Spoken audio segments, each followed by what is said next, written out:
தொழிற்சாலையில் பாய்லர் வெடித்ததில் 4 தொழிலாளர்கள் உயிரிழந்தனர். 25க்கும் மேற்பட்டோர் பலத்த காயமுற்று மருத்துவமனையில் அனுமதிக்கப்பட்டுள்ளனர். மகாராஷ்டிரா மாநிலம் தானே மாவட்டத்தில் உள்ள ரசாயன தொழிற்சாலையில் இன்று மதியம் 2 மணிக்கு 3 முறை பயங்கர சத்தம் கேட்டது. அப்போதுதான் பாய்லர் வெடித்துள்ளது தெரியவந்தது.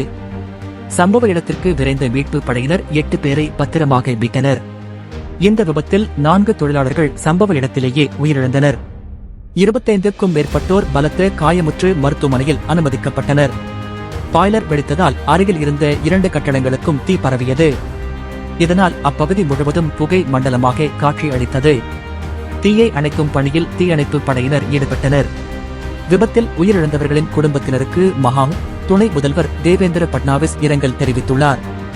மேலும் அவர், காயமடைந்தவர்கள் விரைவில் குணமடைய இறைவனை பிரார்த்திக்கிறேன். விபத்தில் பாதிக்கப்பட்டவர்களுக்கு அரசு உதவி செய்யும் என கூறியுள்ளார்.